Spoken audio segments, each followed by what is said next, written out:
Before we begin our dialogue, I think we ought to clear up some points that arose yesterday towards the end of the meeting.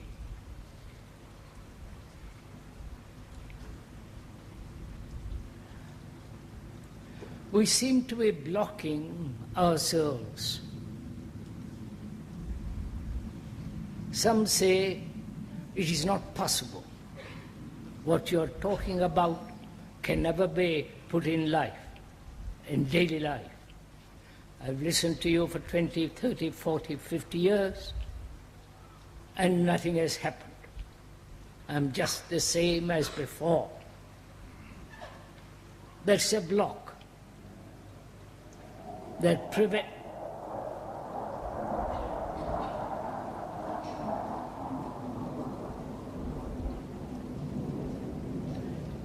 prevents each one or the person who says these things,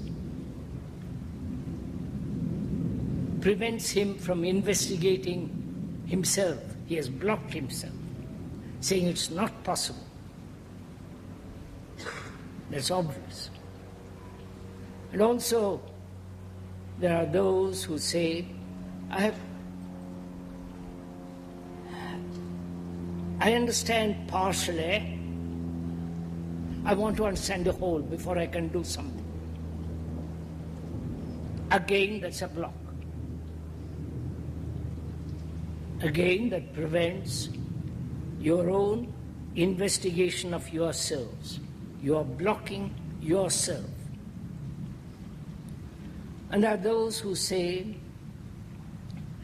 what you are saying is totally impractical. Why don't you stop talking and get away? Go away. So that people, and I've heard this very often, not only prevent their own investigation of themselves, but also because one person can't do it himself, he condemns the rest of the world. Well, if I can't do it, you can't do it. And so this goes on.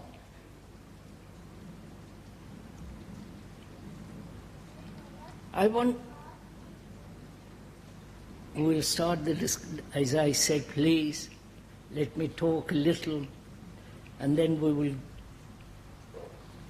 have a dialogue. If we could, this morning and the next 4 mornings, realize, if I may point out, that we are not a whole 1,000 or 2,000 people in the tent, but we are talking to each other, single person. You understand? You and the speaker are talking together. When we two talk together, it includes all the others. Bound to. And I'd like to point out, if I may again, please don't hinder yourself by blocking yourself, by saying, I can't do this. It's impossible. It's only you are a biological freak, and this is not applicable to ordinary people. Or you have to have special genes to understand all this. One finds innumerable excuses. One finds every form of avoidance of looking into one's own hindrances, observing them closely, understanding them, and try to put aside from them. If we could do that, then perhaps we could have more better communication with each other. Please. And also, I would like to point out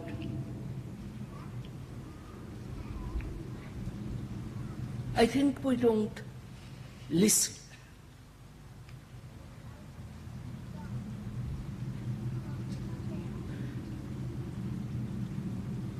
We don't really try to find out what the other person is trying to say. And listening requires certain attention, care, affection. If I want to understand what you're saying, I must listen to you. Not block myself all the way, all the time.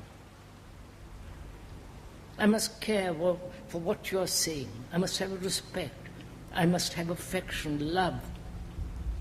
Otherwise, we can't communicate certain things which are really very, very serious and require a great deal of inquiry. So if I may suggest that we listen with affection, with care. All these dialogues and what happened yesterday indicated that we have very little love for each other. Right? We want to assert our own points of view.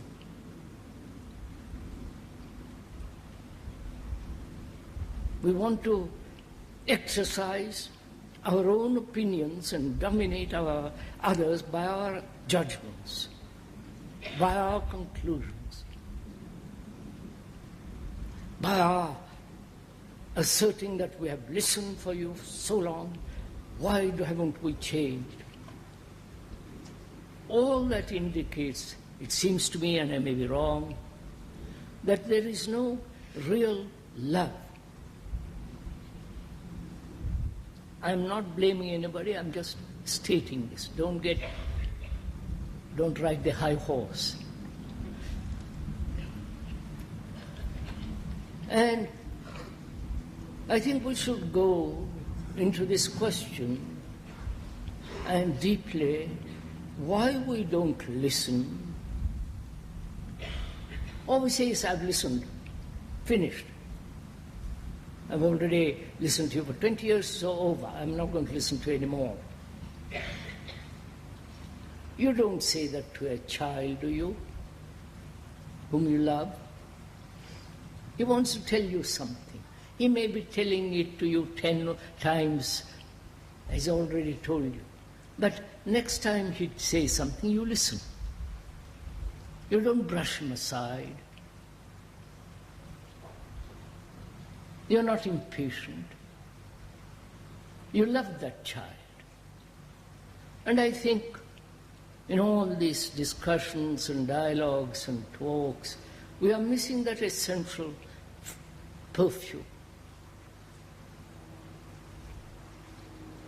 I don't think we know what it is to listen with love. Which doesn't mean that we shouldn't be critical. Which doesn't mean that we should accept everything that is said. It doesn't also mean that we agree or disagree. You listen.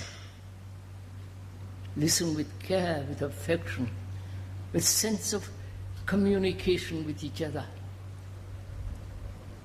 And for that one must have love. And probably that is what's missing.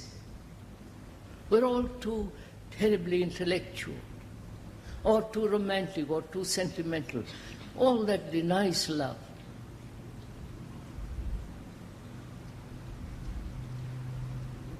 So perhaps, if we could this morning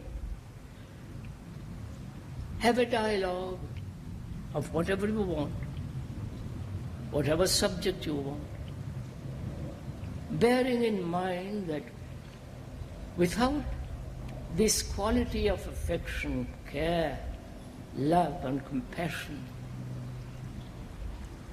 we merely play with words, remain superficial, antagonistic, assertive, dogmatic and so on.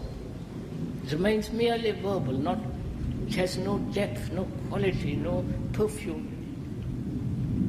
So bearing that in mind, what subject would you like to talk about this morning?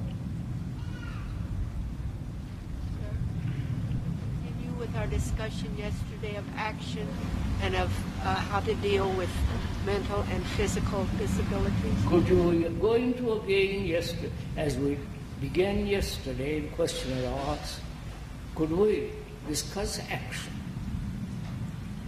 Please. Is it possible to have thinking together if only one person wants to have the thinking? Is it possible to think together if the other person refuses to think together?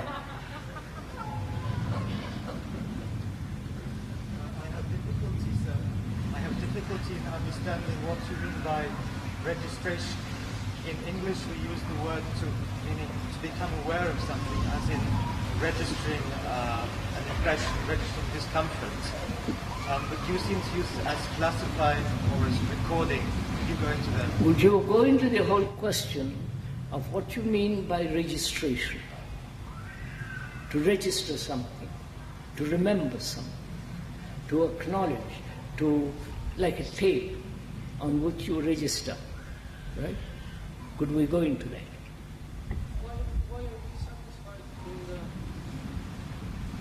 Why are we satisfied in the way we are living? Why are we satisfied in the way we are living?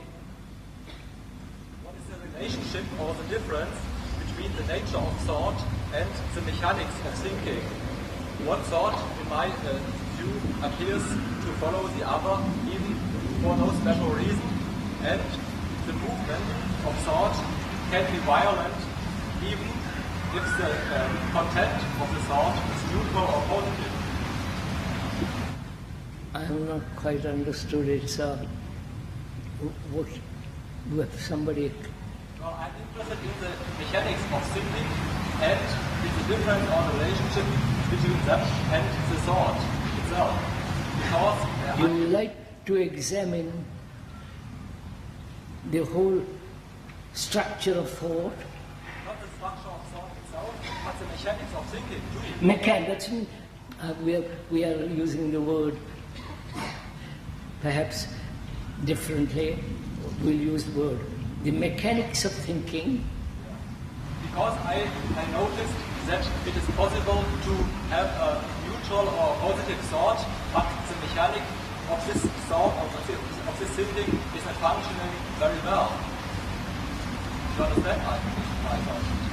I'm not quite sure I understand it, sir. That saying that there's a difference. Inside, the thought could be positive, but in the way it expresses itself, it's negative. Yeah. That it may be so that it's a fighting like animals in the jungle with each other, even if the content of the thought is positive. Te lo dico in italiano. Credo che il Signore voglia sapere se è vero che il pensiero è sempre meccanico o che non esista un'altra qualità di pensiero. Is thinking always mechanical, or is there a different kind of thinking which is non-mechanical? So, no, it's not just the same. In my thinking, often it happens that it doesn't flow very well. It's quite, I think, a violence in the thought, in the mechanic, but not in the content of the thought. It doesn't flow. Positive thought can be violent too. Positive thought is violence too. All right, sir. I think we'll answer that. Just sit down, sir. We'll go into it. What? Why is love It's not missing. Why we are missing love? Why is love missing? Why we are lost? Why don't we love by thinking? Why don't we love? No, sir. When you put a question like that,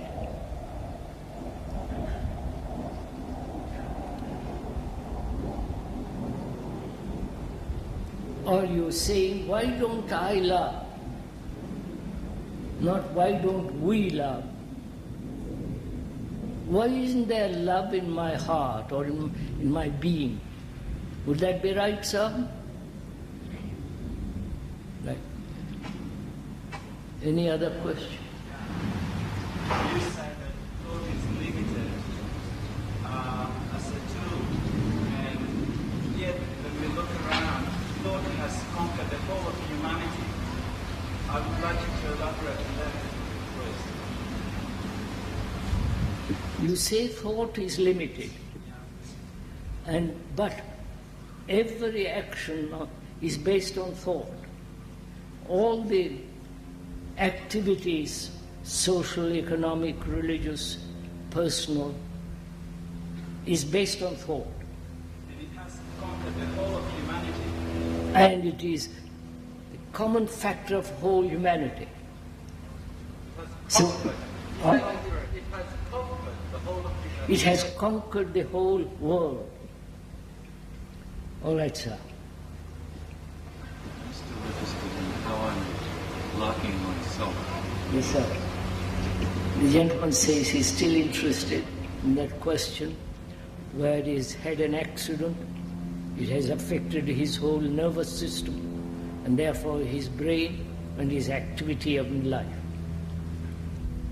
So is it possible to know something without having to show something? What's up?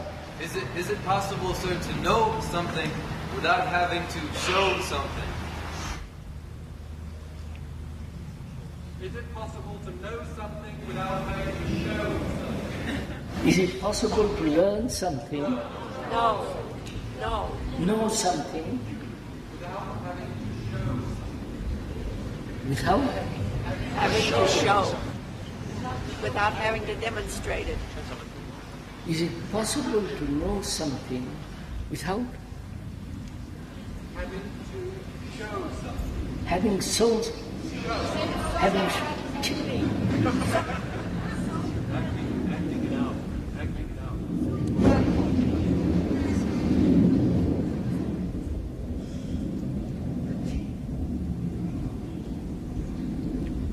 So of these questions, which shall we take? Action. Why isn't there love in my heart? What is the meaning of registration? The significance of registration? And is thought everlastingly mechanical? And is there something thought still non-mechanical?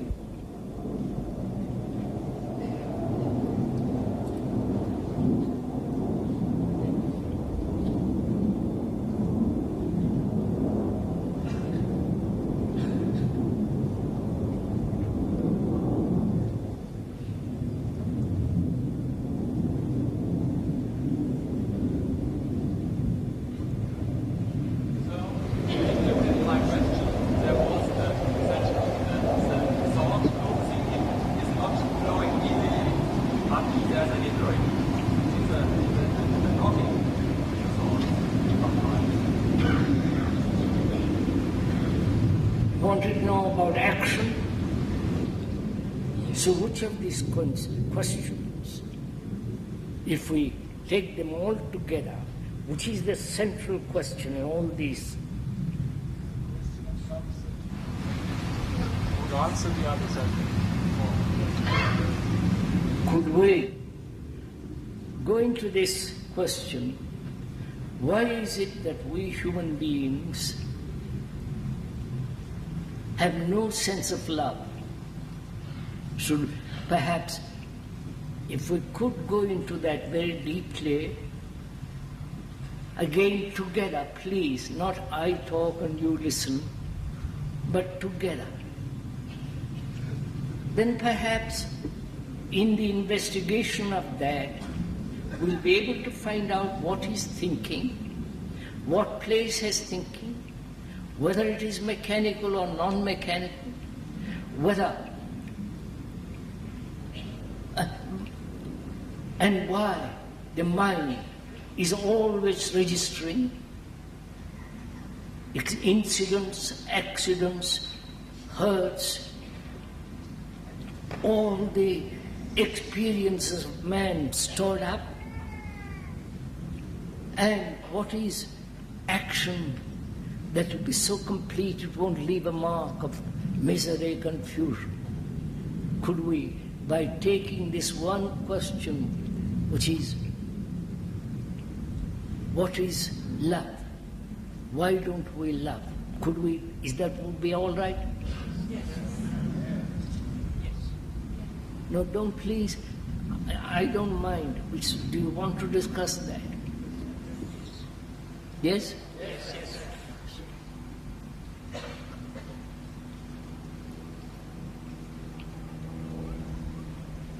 I wonder how we approach this question. What is your approach to it?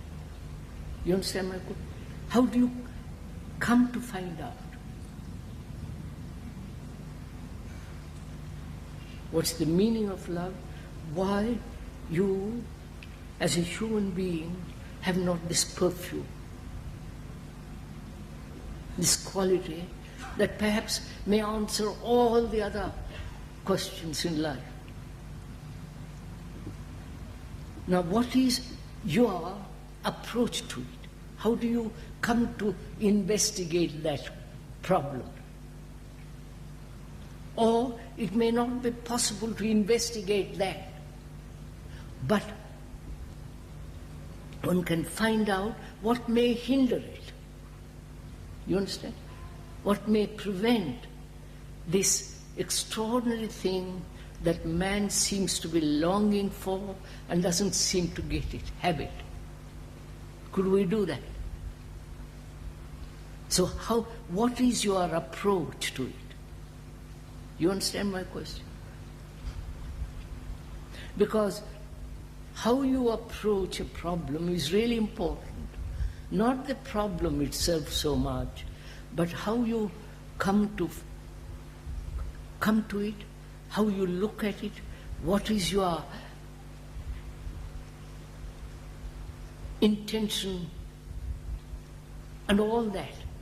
So please find out, if I may request, what is your approach, how you receive that question,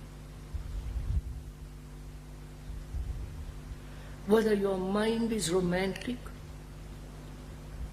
sentimental, whether it is born of the desire. So you have to go into this very carefully if you want to go very deeply into this question. Because one may, in going into this, perhaps will be able to answer the whole nature of thinking.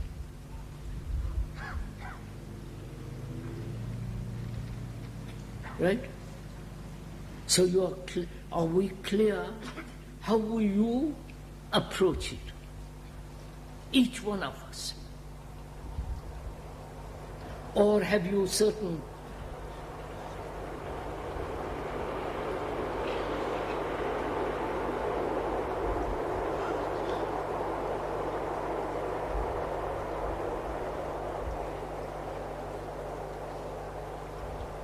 or you have certain conclusions already about it, certain opinions and your experiences. Will they block you? Will they prevent you from going into it very, very, very deeply?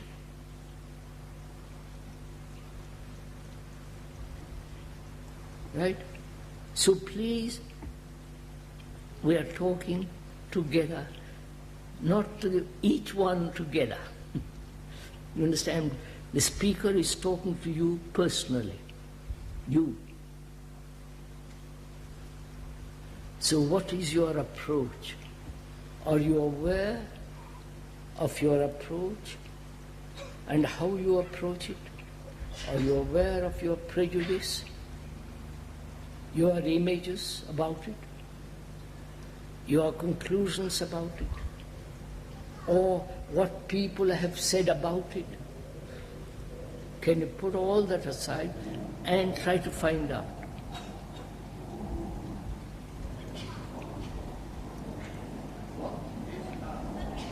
Yes, sir. What is love?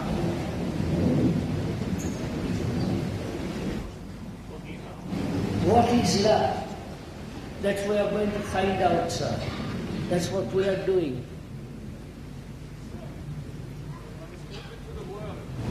You know, sir, first the word. Let's be clear that we both have the same meaning about that word. Not that you may have a word different meaning from the speaker, or the speaker different from you. You understand? So we must be clear about the word itself. Right? Generally, in a good dictionary, the origin of it is desire. In Sanskrit, it is lubhyati. I won't go into it. It is, he desires. You follow? Love is associated with a desire. Please, I'm explaining the dictionary meaning of that word. It's not my concept or your, what's the common usage of that word. So, if we are clear that we are both recognize that the word is not the thing, do you understand? Do you understand what I'm saying? The word is not the thing. The word microphone is not the actual microphone, right? So we must be clear that always through our discussions, if I may point out, that the word is not the actual fact, right? So, we are inquiring into what is love.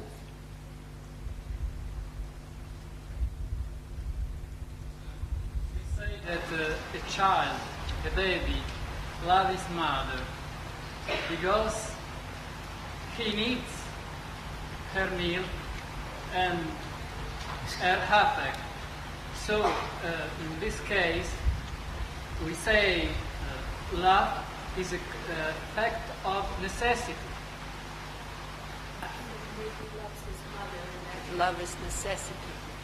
The mother loves his baby and Baby loves his mother, and that's the necessity. baby loves his mother. And that's necessity.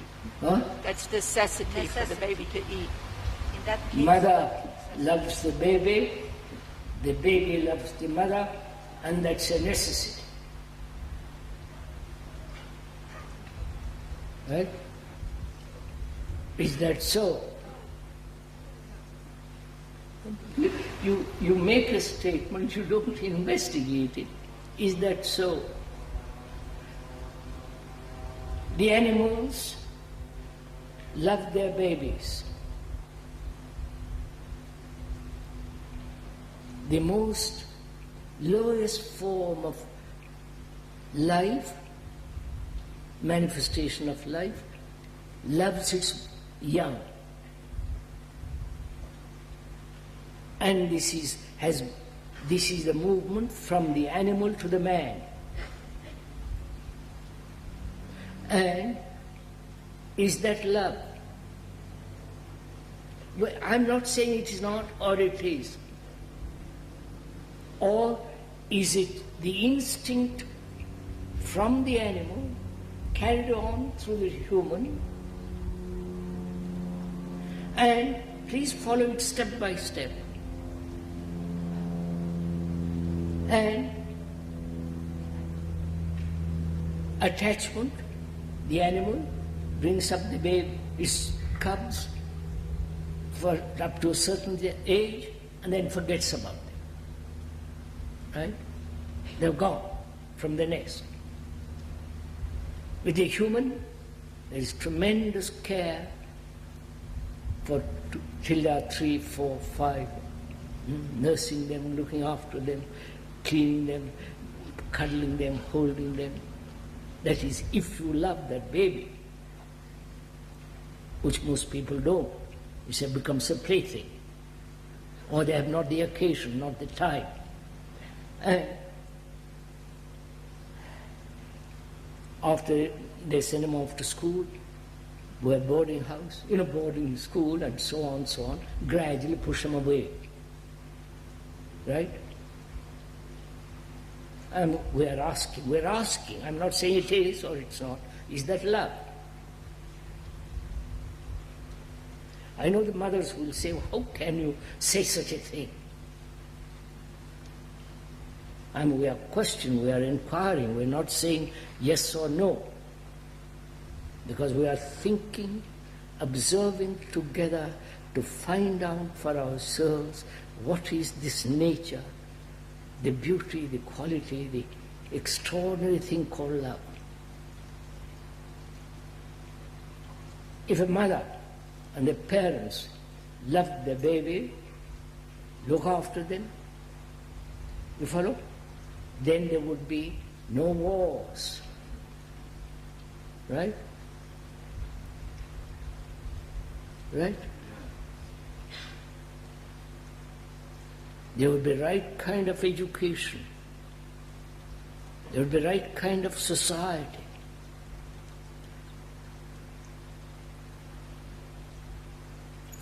So we are asking, when a mother, when the parents love their baby, is it just for a short period? Or right through life? Which means that they must have right education, bring them up with right behavior, without violence, without conflict, not train them to kill each other, organized war, which is respectable, accepted. You understand? Would a parent who really loved his children do this? Go on, sir, you are parents, think it out.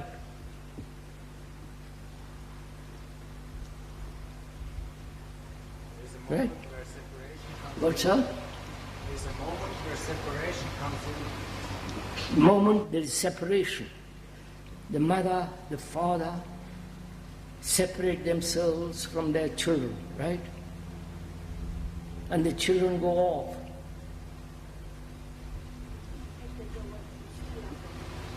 They are attached to the children. Is attachment love? You people, don't please go into it. The parents get something from their children, and the children, they get something from their parents. So it's not... What's up? Slowly. The parents get something from their children. Yes, sir. So the children Yes, sir, get I know all something that. from the parents. So I know. it's not The love. baby needs great deal of affection, care. If the parents don't give affection, care, love to the child withers. It's well-known fact. But generally the parents have their own problems, their own anxieties, fears, sorrows and business, worries, all that. And they give the child little of what they can when they have time. You understand all this? This is happening in the world. And so, is all that love? Don't say no, madam, but will you do something about it? Test it.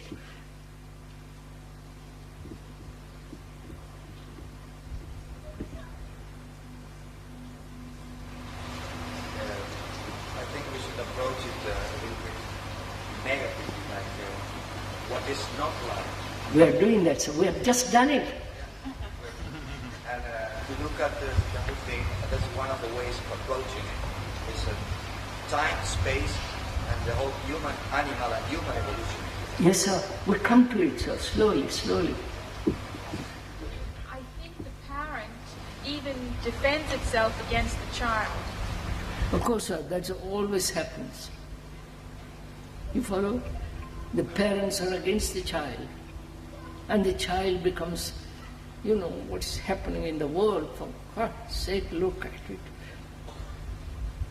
So, from that arises the question, is attachment love? Many parents would think that it is. What, sir? Many people. I know many people think that without jealousy there is no love.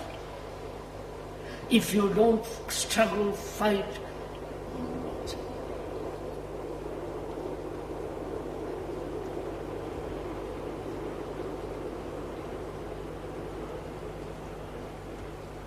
if you don't struggle, if there is no conflict, if there is no jealousy, there is sense of each one asserting, people imagine that there is no love, or that there is love. This state is love. Right? So I'm asking from that, is attachment love? Or we are thinking over together, you and I. So, are you attached to your children?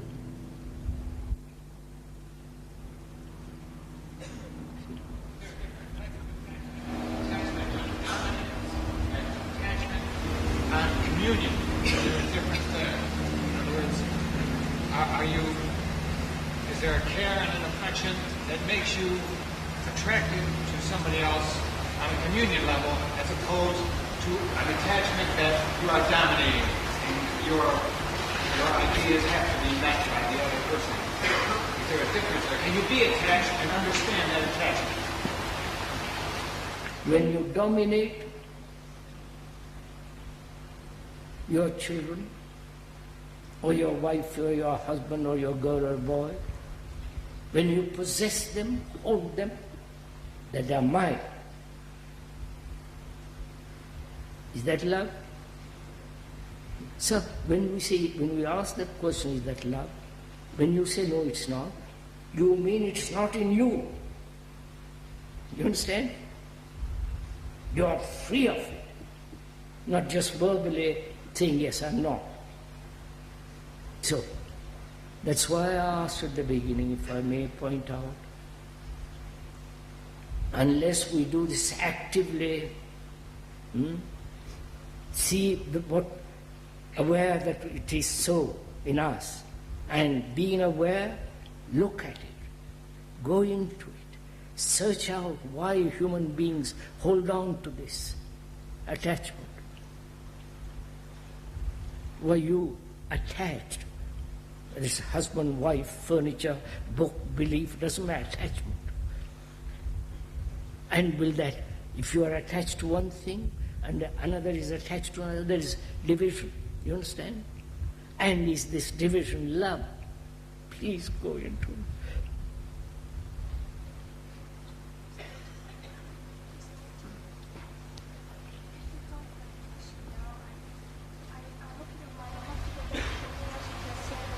Lazy man, lazy. Parents are against their children. Because they say parents are against children. I said they even defend themselves against their own children. Right, so would you like to explain that? Because a lot of them are very Christian and they still don't understand that.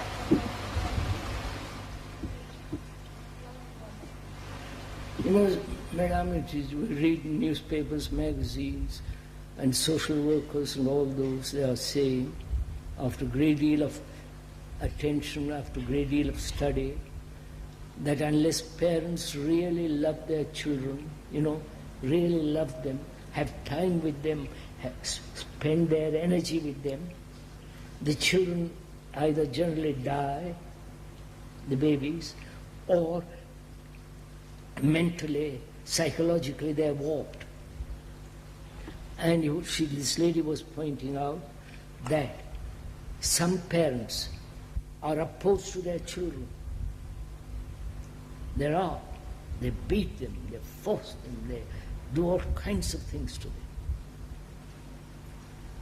That's all she was pointing out. What you are saying, I think we might get the idea that we should love.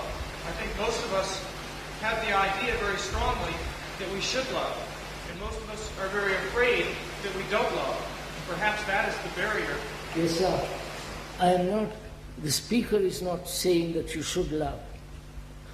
That would be silly because it has no meaning. And because we have a feeling that we should love, we feel guilty. And being guilty, we force ourselves. Right? So, please, I hear you telling me love is not attachment. I hear you. And because I really am in earnest, serious, I want to find out. I really want to find out. So I give attention to what you're saying. And when you say, is attachment love? So I say, am I attached to my daughter? To my wife?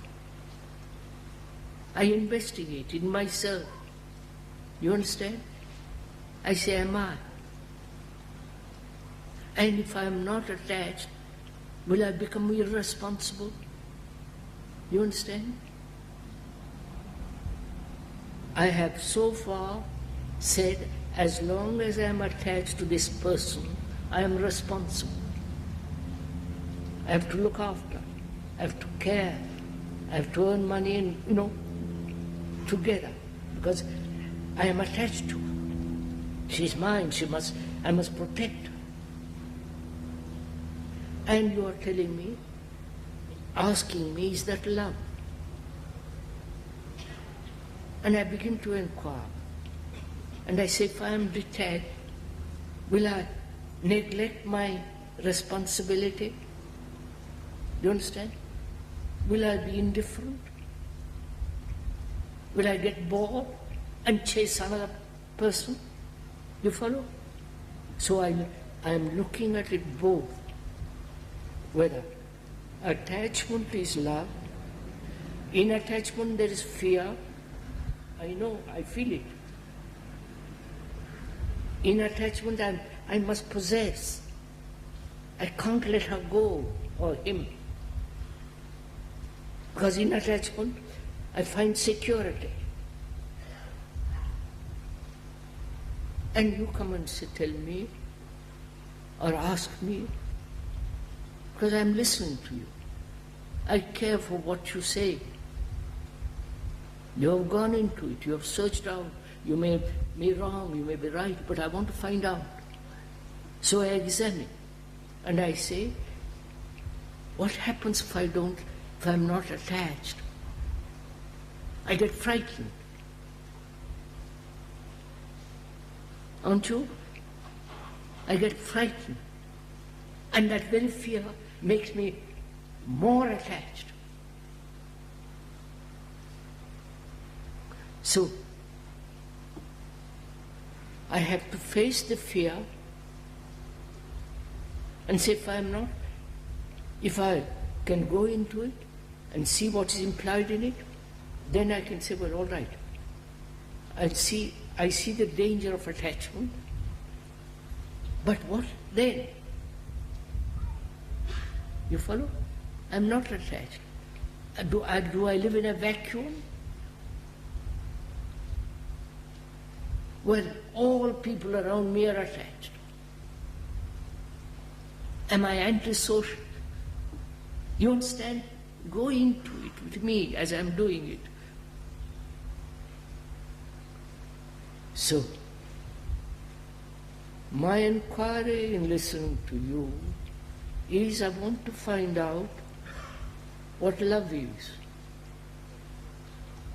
To me that's very important to find out, because that may solve all my problems if I know how to love.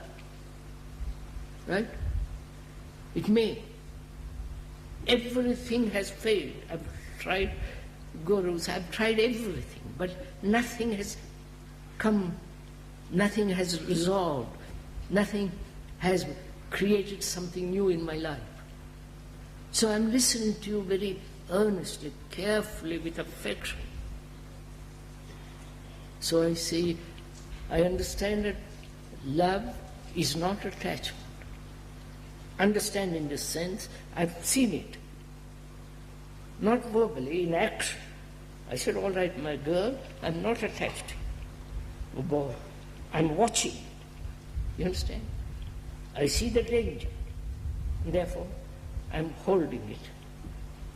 You understand? Keeping watchful eye. Are you doing all this? I think a good way to approach the problem is to examine what is not love. I am doing that, sir, please. You are finding out what is not love. Attachment is not love. I've just discovered that. It's a tremendous discovery for me. Because I have so far accepted attachment as love. And you come and say, find out, look at it. I look and I find, yes, you're perfectly right. Because in attachment there's fear. And fear cannot go with love. So I've discovered this. I haven't been told by you, it's part of my blood now. Right?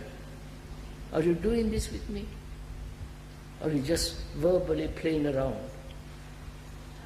Sir, I find you in a very sad state today. You are weeping. You are going over a very serious problem with these people. Have you ever really considered that there is a very simple statement that tells you all about love? And that is found in the Bible. And the simple statement is that God is love. Please. And there is no love to be found in man himself. Madam, we But can't. God loves man. And man can look outward to God, not inward, and find love. Look outward, man. Madam, if you there say, will Madam, be love.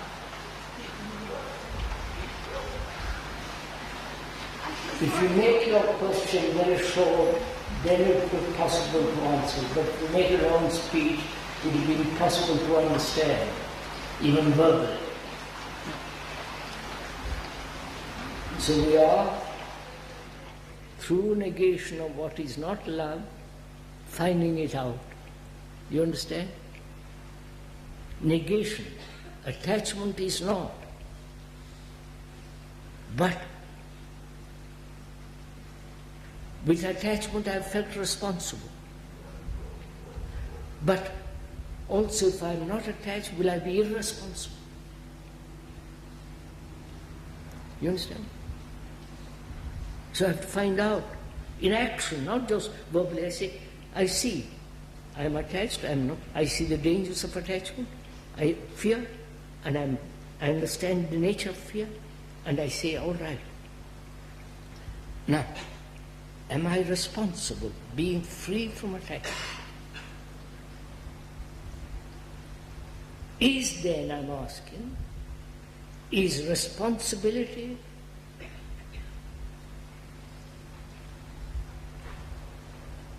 necessary to love? You understand? Through negation of attachment, of denying attachment, and I have found responsibility. And is responsibility part of this strange thing called love? You understand? Being responsible, not only to my wife, to my children, having the feeling of responsibility. You understand what I'm talking? Is responsibility same as obligation? What's up? Is responsibility same as obligation? Responsibility is not obligation. Obligation is gone. If I'm obliged to you, I can't love you. I'm obliged to you because you give me money, you give me sex, you give me comfort, you give me, then where is this thing? It's a merchandise. Right? So, I think there is another danger, and it is one begin to cultivate indifference, to become callous. If you see the attachment, you can begin to cultivate indifference, and that is another trap. Oh yes, sir. That's why I'm examining all the traps. So I've realized love implies responsibility.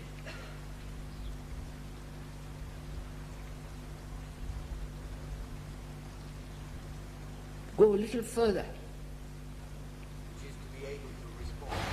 Huh? Which is to be able to respond. Responsibility means, as you say, the word responsible comes from to respond. Now, in that responsibility, is the response sensuous, sensually? Do you understand? Is that responsibility contain desire? You're following all this? Please, I'm not talking to myself. We are doing it together, you and I. You and I may be all of you. So I'm asking, in that responsibility, is that responsibility limited to my girl, wife, husband, or the feeling of responsibility? You understand?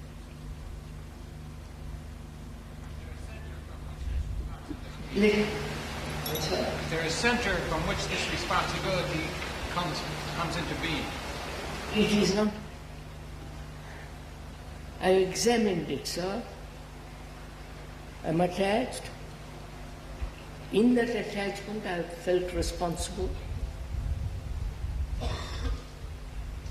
I go out, earn a livelihood, earn money, come back, and I feel responsible for the woman or the man.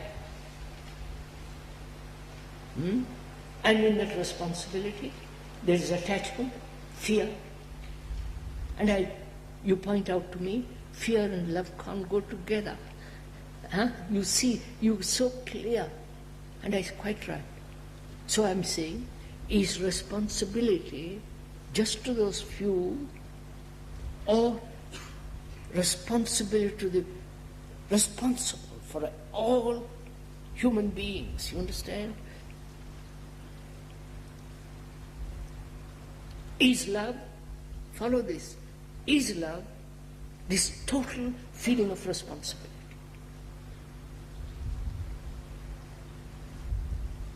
If you're attached, you're not able to respond. What's that? I think that if you are attached to someone... So unless you go through this in yourself, work it out, test it. I test it every day. I think I test it too much sometimes. And I think that attachment as long as I experience attachment, I am not able to be responsible to the rest of the human beings in the world. Yes, sir. So I'm gone much further in my investigation with myself.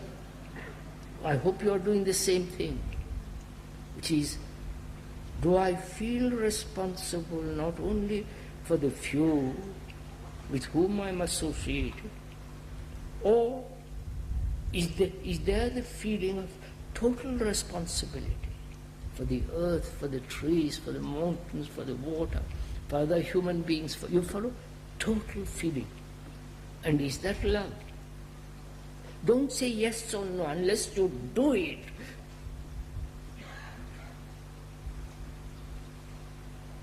And also, I find in my investigation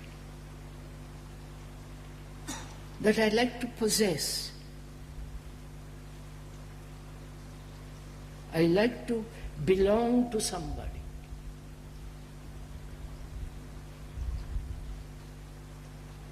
Don't you know all this? Huh? Oh, so, belonging, which is to be identified with something. You understand? Identified with the nation, with a group, with a person, with an idea. So, as I have lost every form of identification, I feel I must be identified. Don't you know this? And in that identification, I must possess. I can't identify myself with the wind. We are brought up in this way. Come on. We are brought up in this way, educated in I this know, way. sir, you're brought up this way. I know I'm being brought up that way. I'm breaking my conditioning. I'm breaking down what I've been brought up. Sometimes the conditioning, even if you are able to watch it, the conditioning, if you can listen to me, the conditioning sometimes is very strong.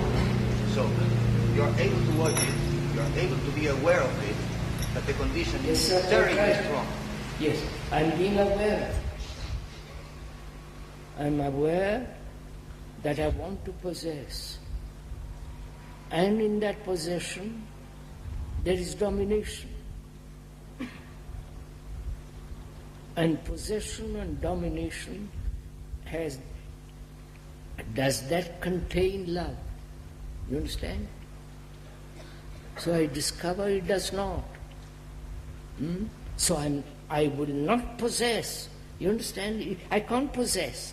Because my interest, my drive, my intensity to find out this thing called love.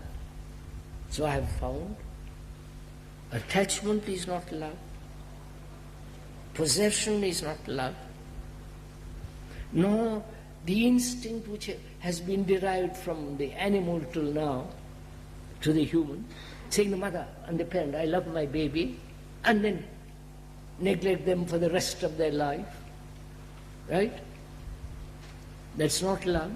So I have found out for myself these things are not love. Then I want to also inquire. I hope you are doing it together. I'm not talking to myself. If I am, stop it.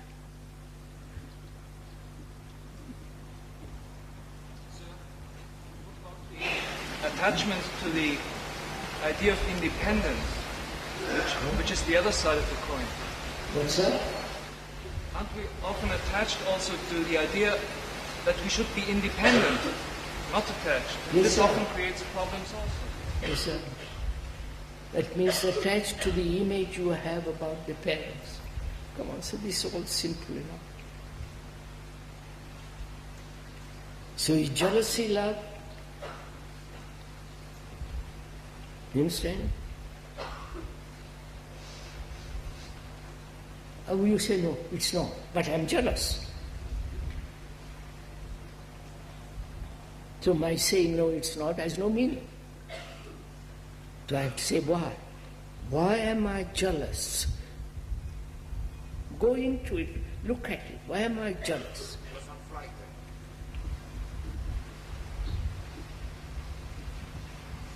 Because I possess. Why do I possess her or him? Why do I hold on? Is it that I am lonely? You understand? Desperately, deeply lonely, separate.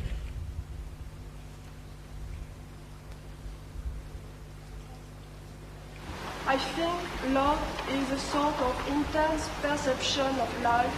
Like, for example, now this moment together, and the sun outside, planes, the sky, the water, the runs, and the roof, and all life is like that. Love. I think so. So you will describe what love is. Right? An intense perception of life. What? Like, for example, I think love is an intense perception.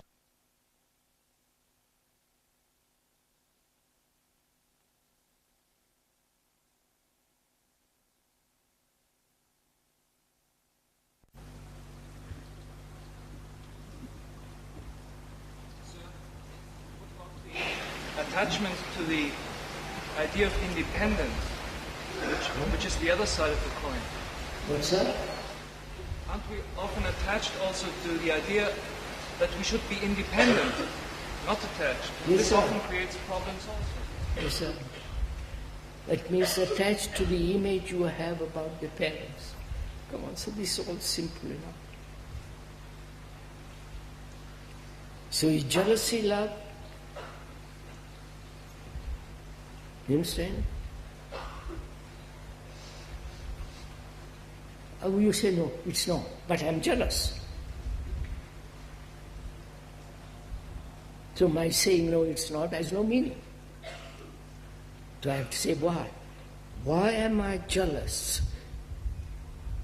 Go into it, look at it. Why am I jealous?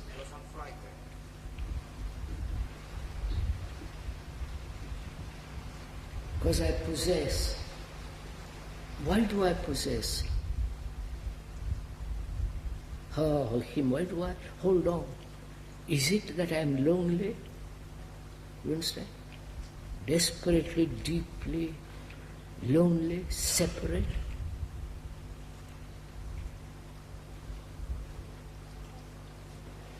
I think love is a sort of intense perception of life. Like, for example, now this moment together, and the sun outside, planes, the sky, the water, the runs, and the roof, and all life is like that. Love. I think so. So you will describe what love is. Right? An intense perception of life. What? Like, for example, I think love is an intense perception of life. Life. Internal perception of love. Come on. It's an intense perception of life. What's that? It's an intense perception of life, she says. But I haven't got that intense perception of life. Like, for example, this moment. Yes, now- madam, I understand that, but I haven't got it. You people just imagine this, make a statement and let it go at that. I don't know what you mean by intense perception of love. I am caught in this thing. You are giving some description what life should be. I am not going to be caught in that trap of descriptions. So, is jealousy love? And I'm jealous, so I become aware of it. You understand? I go into it. I don't just say, well, what am I to do? Tell me. I see jealousy is not love, and I am jealous. So I go into it. I work it out, think it out. Which means I'm attached to her or him. So I'm not escaped from attachment. Right? I'm not really resolved it. So I must go into it again, look at it carefully.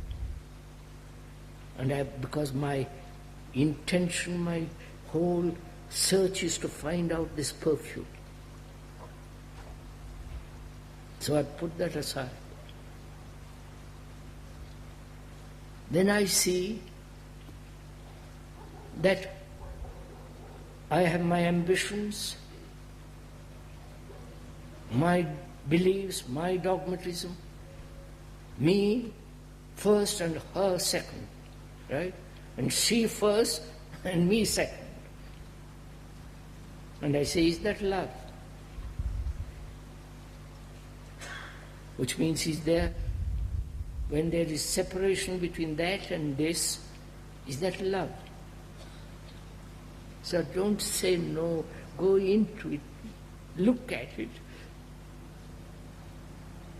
Because if you don't, you will say at the end of 20 years, I have done nothing. At the end of 10 years, you will say, you have talked enough, get away from here. Stop talking. Because you don't apply.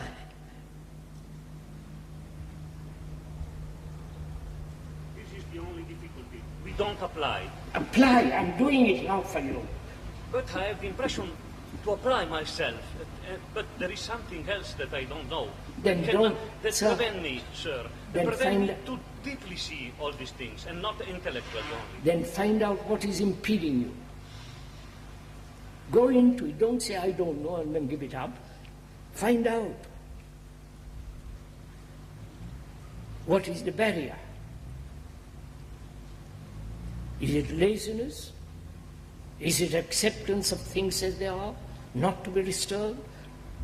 So go into it, sir. Test it out. Break down. Cry. Do something to find out.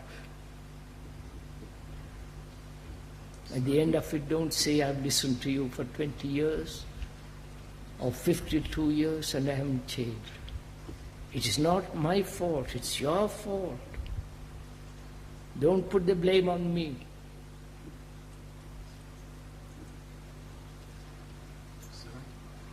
Just a minute, sir. I know, sir, I'm answering your question, sir.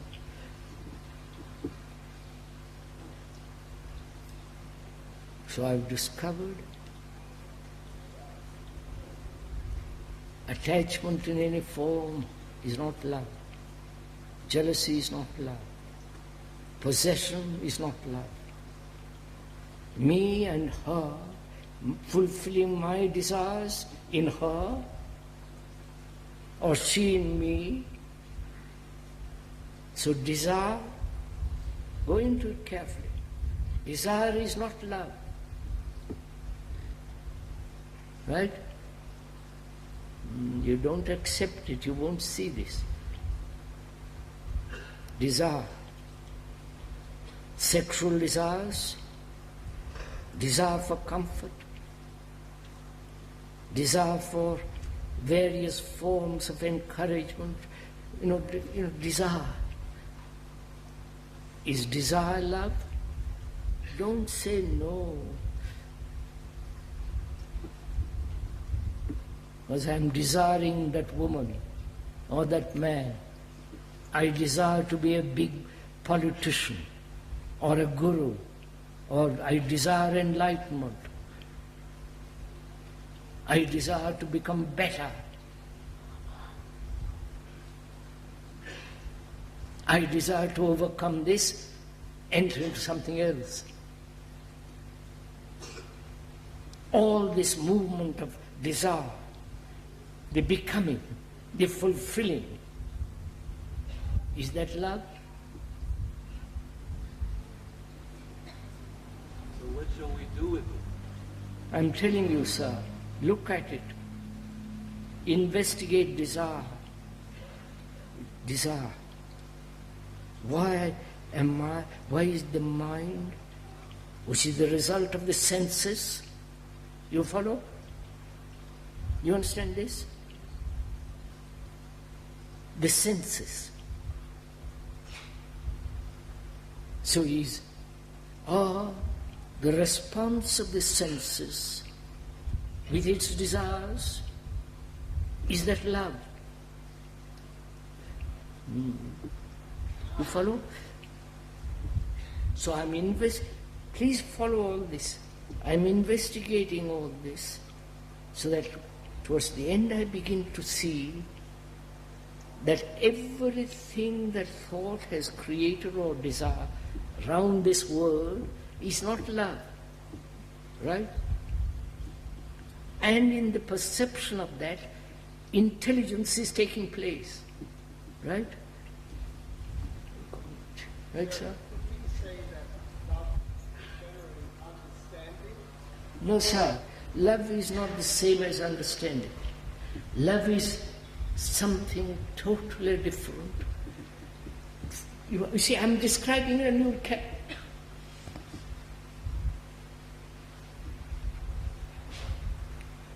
I can use a Greek word, agap, or French word, or a Sanskrit word,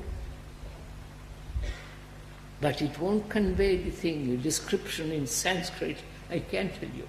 It won't. Or in Italian or French, it's not that. So please, sir, do it.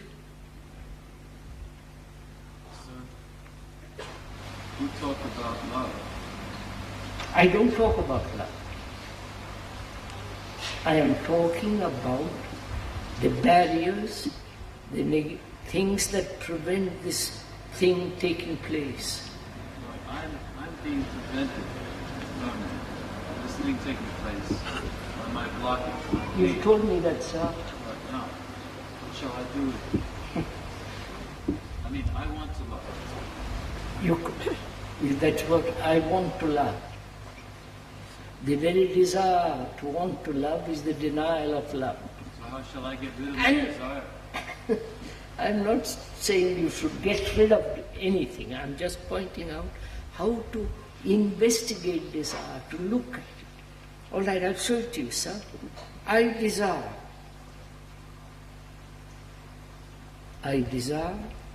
that woman or that man. I desire to become something.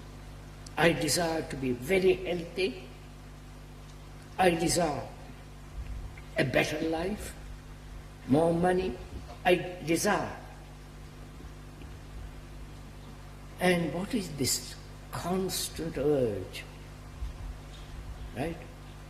For nirvana, for enlightenment, for a better life, for this. What is this desire?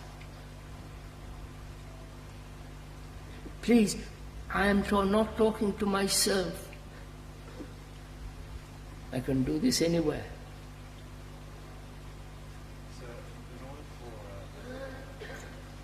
desire to accomplish, to be transformed into passion to investigate, something has to take place. It's a desire for something. Desire not be transmuted into something else. It has to be understood. It has to be exposed to the light of investigation. How to expose it? I'm doing it, sir. I'm doing it.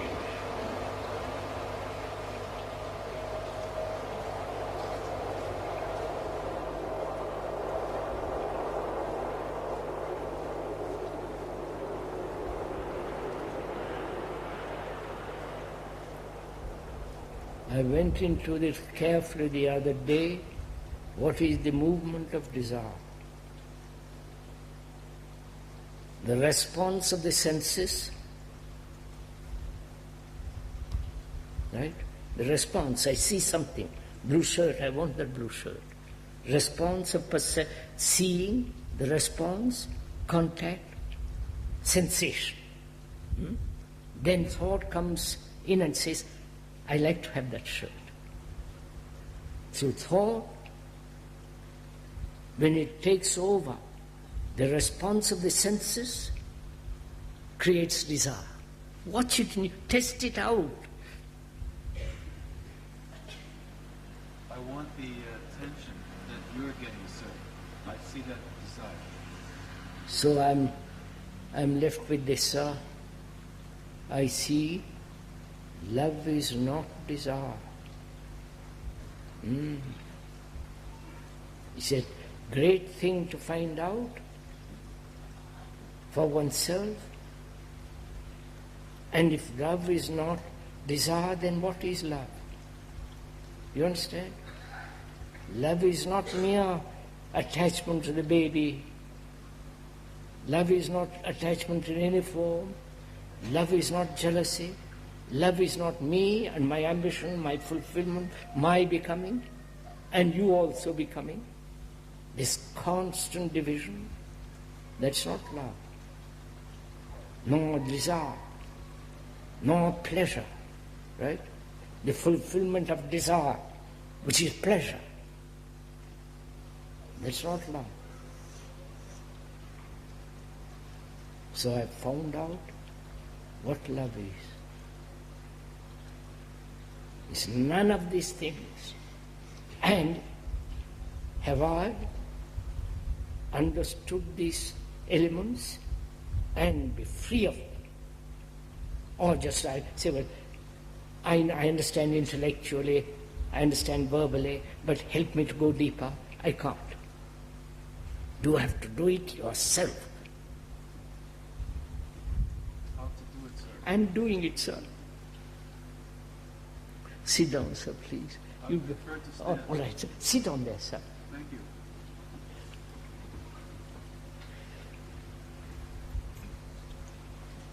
So I have found in this investigation, in examining all these things quite impersonally, objectively as they are, I have got that quality of intelligence now.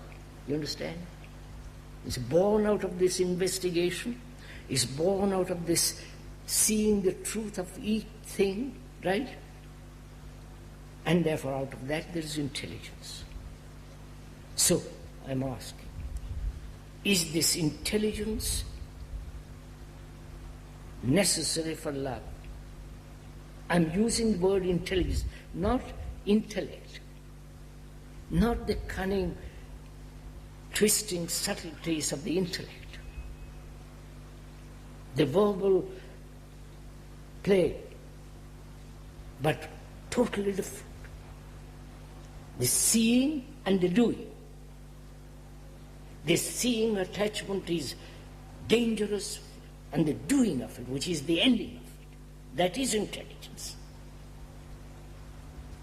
So there is intelligence, and therefore it is love, that quality of love, which is compassion, not compassion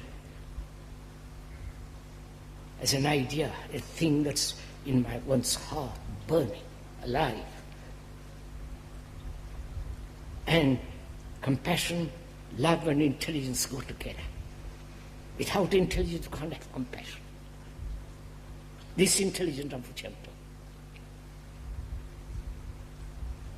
Now, we've talked for an hour and 27 minutes. Have you tested it out? Have you freed yourself from this attachment and therefore total feeling of immense responsibility?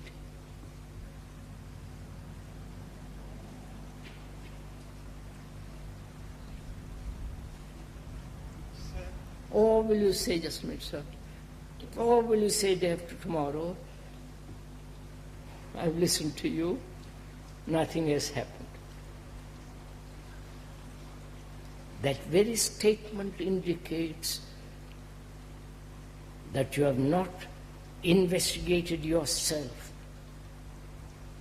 gone into yourself. You expect somebody to do something to you.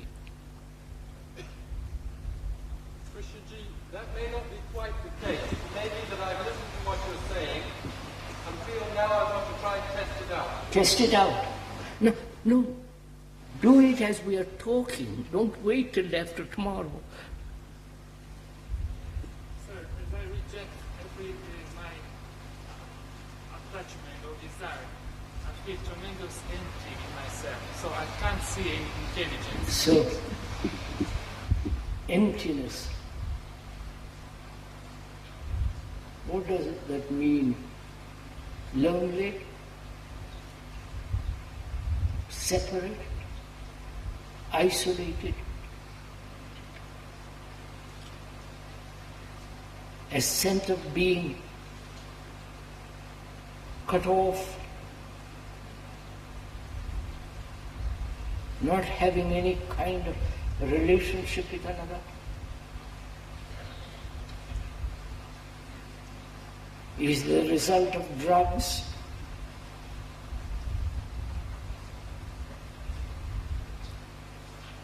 Is the result of various forms of marijuana, grass, speed, and all the rest of it. And also is it the result of your vows, your meditation, your acceptance of authority? You follow? Made you this sense of absolutely worthless, empty, lonely.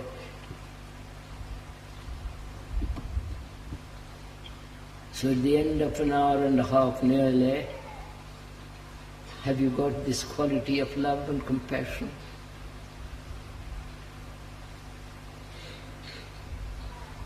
If not, let us tomorrow talk about it, investigate it, go into it much more deeply. But don't say, ever. I've listened for so long, and I haven't got it. You can listen to that river endlessly, but the waters is not what you listen to.